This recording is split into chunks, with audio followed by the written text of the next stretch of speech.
প্রায় ৩ কোটি টাকার একটি গুরুত্বপূর্ণ সেতু প্রকল্প, অথচ মাসের পর মাস বন্ধ পড়ে রয়েছে নির্মাণ কাজ। ফলে ঝুঁকিপূর্ণ সাঁকো দিয়ে প্রতিদিন যাতায়াত করতে বাধ্য হচ্ছেন হাজারো মানুষ। এই পরিস্থিতিকে কেন্দ্র করে ক্ষোভে ফুঁসছে শ্রীভূমি জেলার রামকৃষ্ণনগর বিধানসভা এলাকার কাশীনাথপুর এবং সংলগ্ন গ্রামের বাসিন্দারা।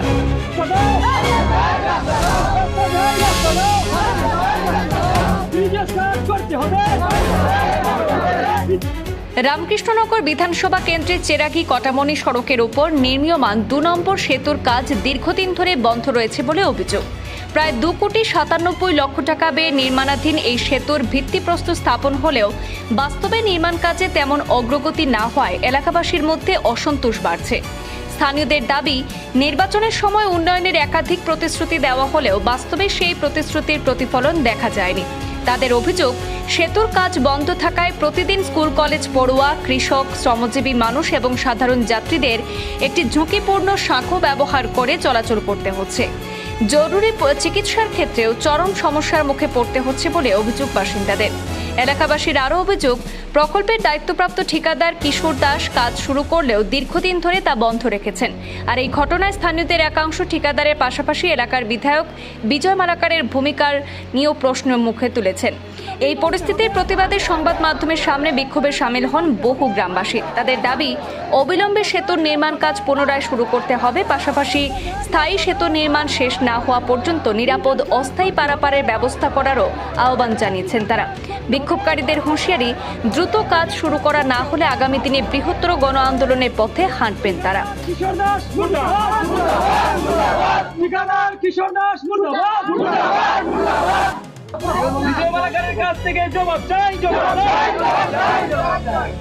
সমস্যা হইলে এই রাস্তাঘাট নিয়ে, আর কোনো সমস্যা নাই। আমরা তো প্রত্যেকবারই বিজেপি সরকারকে আমরা ভোট দিই, সরকারকেও আমরা সাপোর্ট করি। আর আমাদের আশা করি এই পশ্চিম চেরাগি, কাশীনাথপুর, পাটাকাউরি এবং আমরা কমলপুরের যতটা সেন্টার আছে, এটা সেন্টারে আমরা এমএলএ আসতে লাগে না। উনি গর্ব করে কোন যে এটা আমার বাড়ি, আমার বাড়িতে যাইতে লাগে না, এখানে আমি সব ভোট পাই, 100 ভোট আমরা পাই। এখন সমস্যাটা হইল ইলেকশনের আগে 24-এ এটা শিলান্যাস হইল এই ব্রিজ। তারপরে আমাদের পশ্চিম চেরাগি গ্রামে যাতায়াত করার জন্য একটা রাস্তা, ওই রাস্তার উপরে না কোনো ব্রিক, না কোনো কিছু, না মাটি, কোনো কিছু প্রলেপ দেওয়া হয় না। আমরা কোনোদিন গ্রামের ছেলেরা সব সংযুক্ত হইয়া একসাথে নিজের টাকা পয়সা দিয়া ঠান্ডা জল টল খাইয়া নিজে কাজ করি, শ্রমদান করিয়া কই কিতা করবাই, সরকারও নাই। আমরা এই অসুবিধার মধ্যে বাচ্চারা স্কুলে আসতে পারে না, আমরা সবাই চাঁদা তুলিয়া জয় স্কুলে বসাইয়া ছোটো ছোটো ফুল বানাইয়া দেই, বাঁশের হাকম যারে কয় এইরকম। কিন্তু আমরা যার কাছেও কই, আরে এমনি হইব, এটা স্যাংশন হয়ে গেছে।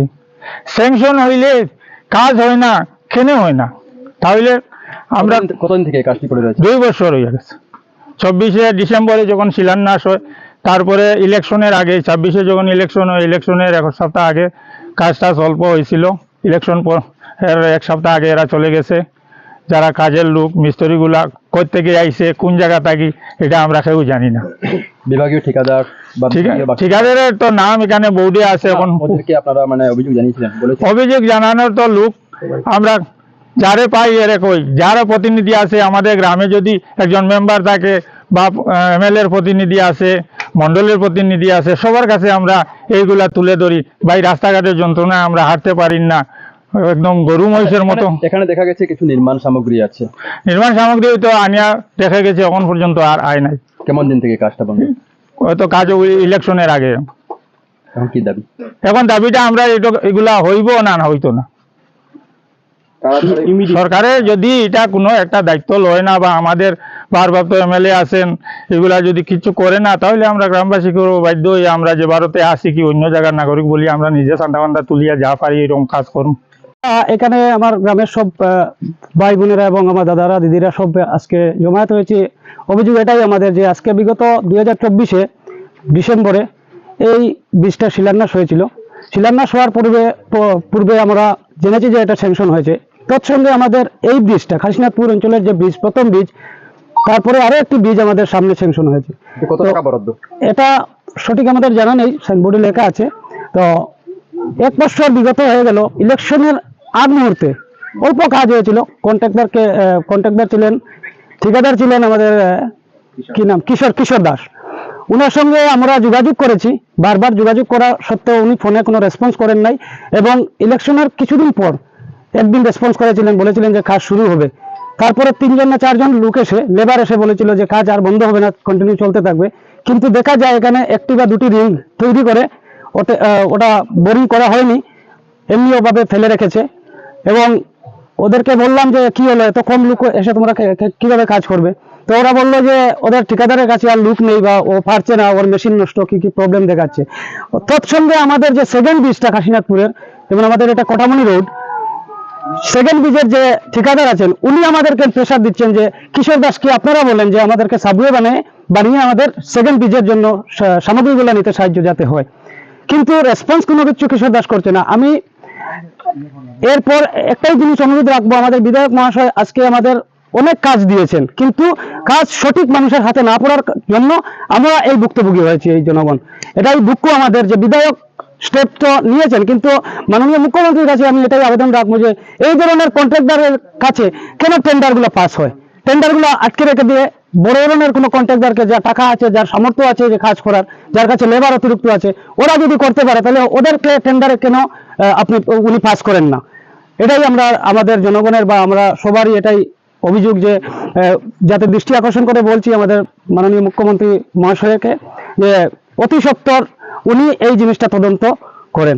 সামনে পরে করি না, তারা খান্দি গড়ো যায়।